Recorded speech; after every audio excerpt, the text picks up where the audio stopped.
चलिए बात करते हैं सजिलिटी इंडिया लिमिटेड की और जानेंगे कि अभी की लेटेस्ट न्यूज़ क्या है जो हमको पता होनी चाहिए और ओवरऑल क्या चल रहा है इंडियन स्टॉक मार्केट में, कंपनी में क्या चल रहा है। ये सब कुछ आज इस वीडियो में कवर करने वाले हैं। इससे आइडिया लग जाएगा कि अब आगे क्या होने वाला है सजिलिटी इंडिया लिमिटेड में। तो चलिए बारीकी से समझते हैं। जैसा कि आप लोग बहुत अच्छे से जानते हैं, जो ये सजिलिटी इंडिया लिमिटेड कंपनी है, ये एक health care focused based company है। इस कंपनी को बीपीएम कंपनी भी बोलते हैं, यानी कि बिजनेस प्रोसेस मैनेजमेंट कंपनी। इसका काम जितनी भी हेल्थ केयर प्रोवाइडर कंपनीज होती हैं, पेयर्स होते हैं जिनको इंश्योरेंस कंपनी भी बोलते हैं, उनके लिए सजिलिटी इंडिया सर्विस प्रोवाइड करती है। जैसे क्लेम प्रोसेसिंग की सर्विस प्रोवाइड करना, रेवेन्यू साइकिल मैनेजमेंट की सर्विस देना, कस्टमर सपोर्ट प्रोवाइड करना, ऐसी सर्विसेज सजिलिटी इंडिया प्रोवाइड करती है। और रिसेंटली ये स्टॉक इंडियन स्टॉक मार्केट के अंदर भी लिस्ट हो चुका है। आपको याद हो तो नवंबर 2024 ये वो मंथ था जब सजिलिटी इंडिया का आईपीओ आया था। तब से लेकर अभी तक यानी कि 14 जुलाई 2025 तक इस स्टॉक ने काफ़ी अटेंशन ड्रॉ की है। अभी का अगर आप करंट मार्केट प्राइस देखेंगे तो 44 रुपये के आसपास ये स्टॉक हमें देखने को मिलेगा, जो कि साइलेंटली इंक्रीज दिखाई दे रहा है। लगभग 0.25% के आसपास आपको ग्रोथ इसमें देखने को मिलेगी। अब जैसा कि आप लोग जानते हैं कि अभी अगर हम इंडियन स्टॉक मार्केट का मुद्दा उठाते हैं तो सबसे बड़ा जो मुद्दा इस टाइम चल रहा है वो है यूएस और इंडिया की ट्रेड डील का। और देखने में ऐसा आ रहा है कि भाई इंडिया और यूएस के बीच में ट्रेड डील तो होगी, लेकिन फुल फ्लैज ट्रेड डील हमें देखने को नहीं मिलेगी। ये इंटरिम ट्रेड एग्रीमेंट देखने को मिलने वाला है, जिसमें यूएस इंडिया के ऊपर 20% से नीचे टैरिफ लगा सकता है। ये डील 1 अगस्त 2025 को इफेक्टिव हो सकती है या उससे पहले पहले आपको देखने को मिल जाएगी। और बताया ऐसा जा रहा है कि भाई इंडिया को जैसे वियतनाम के ऊपर 20% का टैरिफ लगा था, म्यांमार के ऊपर 40% का टैरिफ लगाया था, ऐसी कंट्रीज के मुकाबले इंडिया को बेटर पोजीशन में रखा गया है, यानी कि अच्छी ट्रेड डील ही मिलने वाली है। ये सब मैं आपको इसलिए बता रहा हूँ क्योंकि पूरी इंडियन स्टॉक मार्केट इस ट्रेड डील के ऊपर ही टिकी हुई है।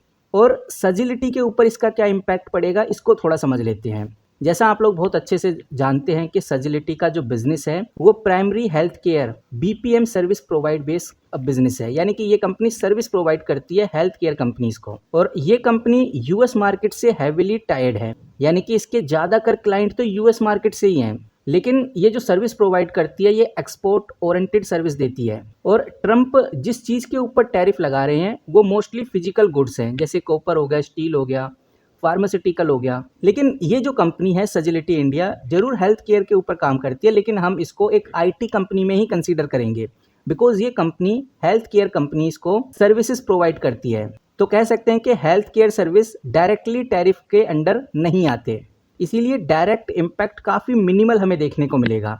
अगर यूएस और इंडिया की टैरिफ डील अच्छी नहीं होती, इंडिया के फेवर में नहीं होती, तब भी सजिलिटी इंडिया के ऊपर मिनिमल इम्पैक्ट ही देखने को मिलेगा। डायरेक्ट इम्पैक्ट तो होगा ही नहीं, इनडायरेक्ट थोड़ा बहुत इफेक्ट जरूर आएगा, क्योंकि अगर यूएस और इंडिया ट्रेड डील फेवरेबल होती है तो ओवरऑल ट्रेड एनवायरनमेंट इंप्रूव होगा, जो इंडियन कंपनीज के लिए यूएस मार्केट एक्सेस को काफ़ी ज़्यादा बूस्ट कर सकता है।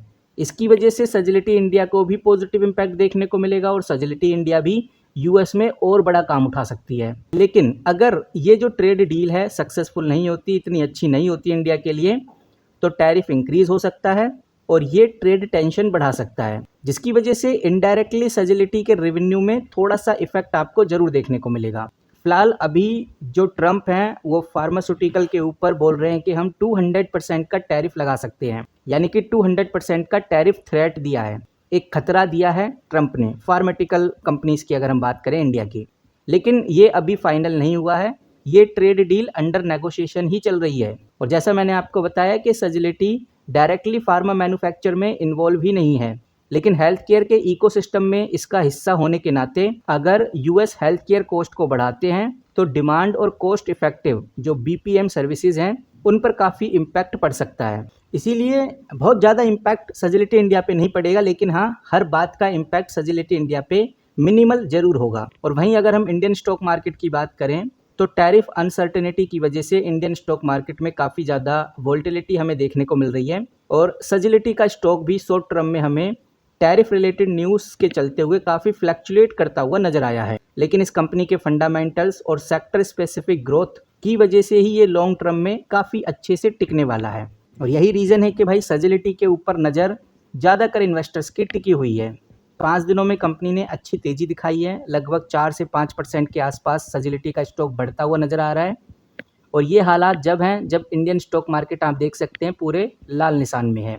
बाकी तो कंपनीज़ के क्वार्टरली रिजल्ट्स आ ही रहे हैं। अगर आप चाहते हैं कि मैं हर क्वार्टरली रिजल्ट आपके साथ शेयर करूं तो उसके लिए आप कमेंट बॉक्स में यस ज़रूर टाइप करिए।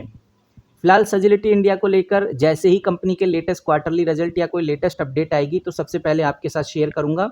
इस वीडियो में इतना ही। किसी भी तरह का कोई बाय सेल होल्ड रिकमेंडेशन नहीं है, ना ही ये कोई फाइनेंशियल एडवाइस है।